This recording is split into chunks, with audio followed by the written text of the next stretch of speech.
Assalamualaikum warahmatullahi ta'ala wabarakatuh. Alhamdulillahirabbil alamin wa bihi nasta'in wa ala umuri dunya waddin wassalatu wassalamu ala asyrafil anbiya wal mursalin ala sayyidina wa nabiyyina wa syafi'ina wa qurrati a'yunina Muhammad sallallahu alaihi wasallam. Pada pagi hari ini yang cerah, sekarang kita akan bahas tentang orang yang membaca Al-Quran di kuburan tersebut. Pertama, asar Ibnu Umar di dalam kitab Al-Amru bil Ma'ruf wa Nahyi 'anil Munkar. Itu sudah saya jelaskan tadi.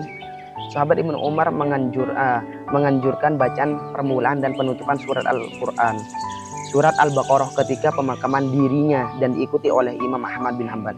Ketika Ibnu Umar ini hampir wafat, dia itu berwasiat bahwasanya ketika saya meninggal, bacakan saya surat Al-Quran awal dan penutupnya menurut Ibnu Umar, dan itu diikuti oleh Imam Ahmad bin Hanbal, yang mana Imam Ahmad bin Hanbal ini adalah salah satu ulama yang diikuti oleh para Wahabi. Kemudian hadis Nabi di dalam kitab Majmu'uz Zawahid wa Manba'ul Fawaid karangannya Imam Al-Hafidz Nuruddin Ali bin Abi Bakar Al-Haytami, bahwasanya Rasulullah itu menganjurkan bacaan permulaan dan penutup surat Al-Baqarah ketika pemakaman seseorang. Sebagaimana, ya bunayyah idza ana mutta falhadduli li haddan wa idza wada'tani fi lahdi faqul bismillah wa ala millati rasulillah thumma shanna turab ala shan thumma qra inda ra'si bi fatil baqarah wa nitha fa inni sami'tu Rasulullah sallallahu biqauli dzalika. Gitu. Jadi Rasulullah juga pernah membacakan seperti itu. Kemudian di dalam kitab Syarhus Sudur, kitab yang sama tadi seperti tadi, Rasulullah iqra'u yasin ala mautakum, bacakanlah yasin kepada orang-orang mati kalian. Jadi diperbolehkan.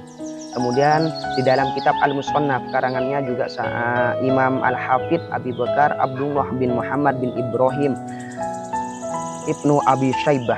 Nah, dijelaskan mana ini? Nah, qala kanat al-ansaru yaqra'uha 'indal mayyit bi suratil Baqarah. Jadi sahabat Ansor itu pernah membaca surat Al-Baqarah di depan orang yang meninggal. Seperti itu. Apakah kalian mau mengingkari? Para sahabat pun juga pernah melakukan membaca Al-Quran di pinggir kuburan, yang dikatakan oleh Wahabi bahwasanya tidak diperbolehkan memberikan bunga di atasnya. Ada sebagian dan juga ada yang sebagian mengatakan bahwasanya boleh. Ini pelepah kurma di dalam kitab Sahih Bukhari Syarhus Sudurnya juga ada. Qala Qurtubi istadallah ba'du ulama'ina ala naf'il maitih bil qira'ati 'indal qabri bi haditsis lu'usub alladhi syafa'u Nabi sallallahu alaihi wasallam. Gitu. Bisa dilihat sendiri hadisnya, pelepah kurma yang basah dapat meringankan azab kubur, apalagi bacaan Al-Quran. Jadi kalau seandainya cuma hanya pelepah kurma yang masih basah, yang masih belum kering, ketika ditaruh di atas kuburan, itu akan meringankan azab kepada orang yang sudah meninggal, apalagi bacaan Al-Quran kita yang mana ini adalah kalamullah. Apakah itu tidak akan bisa membebaskan orang yang sudah meninggal atau meringankan orang siksaan kubur yang ada di dalam kuburan tersebut? Kemudian di dalam kitab yang sama Al-Amru bil Ma'ruf wa Nahyi 'anil Munkar. Oh, ini bacaan yang tadi ya, bacaan yang tadi. Kemudian Imam An-Nawawi di dalam Kitabul Majmu' Syarhul Muhadzab di Syairazi, Imam An-Nawawi mengatakan bahwasanya wa yustahabu lizairi ayusallima 'alal maqabir. Jadi kalau seandainya bagi orang yang ziarah disunahkan, dianjurkan untuk mengucapkan salam di kuburan. Ketika dia itu masuk kuburan, maka ucapkan assalamualaikum wa yad'u liman yazuruhu, dan juga mendoakan orang-orang, bagi orang-orang itu yang ziarah, bagi orang yang ziarah mendoakan orang-orang yang sudah mati. Kemudian li jami'i ahlil maqbarah, dan juga semua penduduk kuburan, maksudnya mendoakan di sana. Wal afdal ayakun assalamu wa du'a bima thabata fil hadis. Yang lebih utama dia itu mengucapkan salam dan juga doa.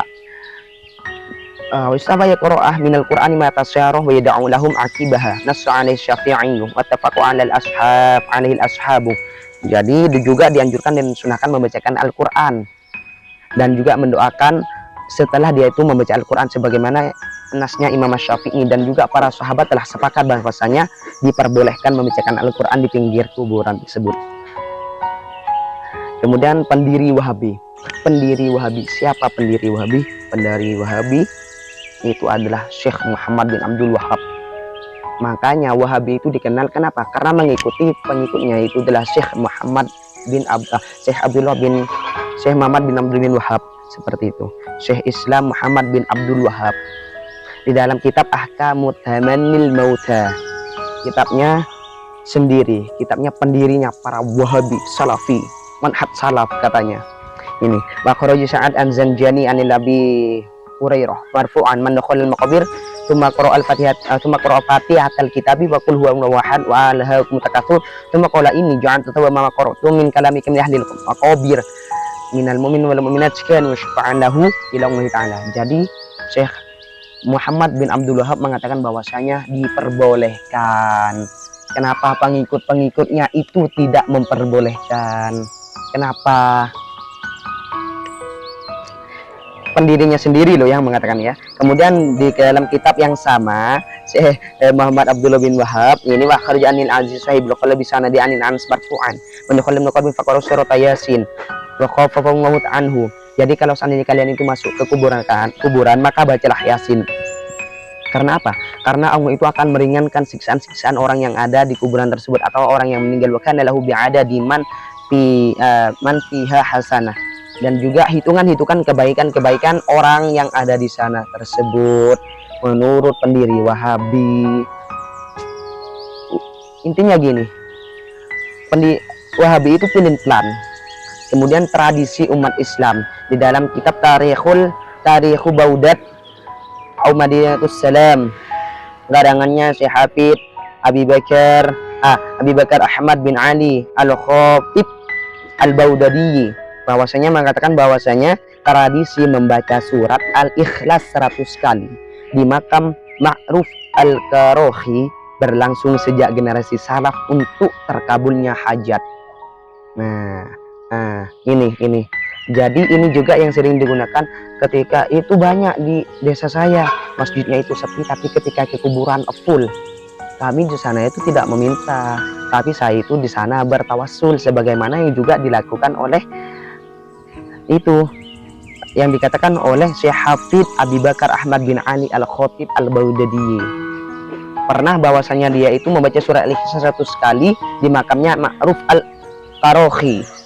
Dia itu di sana cuman untuk terkabulnya hajat, bukan meminta kepada orang yang ada di makam tersebut, bukan. Tawassul namanya itu.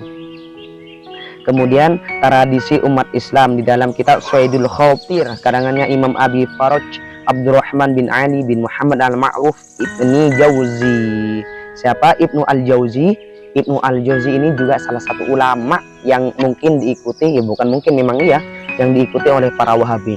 Dia itu mengatakan di dalam kitabnya itu Suwaidul Khatir bahwasanya Ibnu Al-Jauzi sejak Ma'ruf Al-Karohi wafat tahun 200 Hijriah, tiap hari mendapat kiriman hadiah pahala bacaan berjuz-juz Al-Quran. Minimal orang berdiri di pinggir makamnya dan membacakan surat Al-Ikhlas untuknya. Imam Al-Jauzi salah satu ulama yang sering diikuti oleh para Wahabi. Terbongkar semua. Kemudian madhab Hambali di dalam kitab Al-Insaf fi Ma'rifatir Rajih fil Khilaf ala madhabil Imam lil siapa ini? Ahmad bin Hambal, juz kedua ini. Menurut madhab Hambali yang diklaim diikuti Wahabi ini, tidak makruh membaca Al-Quran di kuburan, wala tukrahu al-qira'atu alal qabri fi ashahhir riwayataini. Imam Ahmad, salah satu imam madhab yang diikuti oleh Wahabi, mengatakan tidak makruh. Tapi kenapa Wahabi haram, syirik dan yang lainnya, bid'ah? Sadarlah kau Wahabi.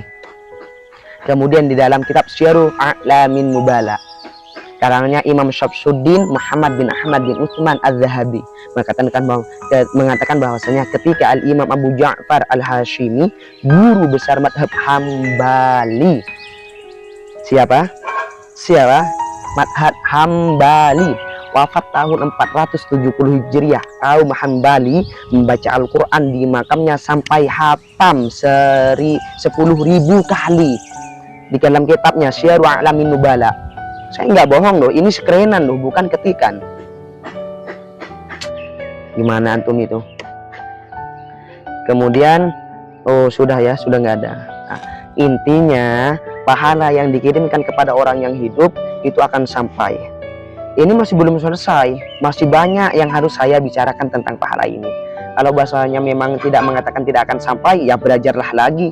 Kalau seandainya oh kuburan itu syirik, kuburan itu bid'ah haram dan yang lainnya, kita itu ke kuburan wali-wali meminta. Kami tidak meminta golongan NU, tapi kita berwasilah kepada mereka karena mereka itu salah satu orang yang soleh. Seperti itu, bukan meminta sebagaimana yang dikatakan oleh madhab kalian. Imam Ahmad menyatakan bahwasanya tidak dimakruhkan. Berarti kalau misalnya tidak dimakruhkan memang sudah terjadi pada waktu itu, bukan meminta tapi bertawassul. Masih banyak ya aslinya itu yang saya akan bahas. Semoga ya dari itu saja yang saya jelaskan mungkin bermanfaat dan juga ya bisa login lah sedikit-sedikit lah seperti itu. Semoga bermanfaat dan barokah. Assalamualaikum warahmatullahi taala wabarakatuh.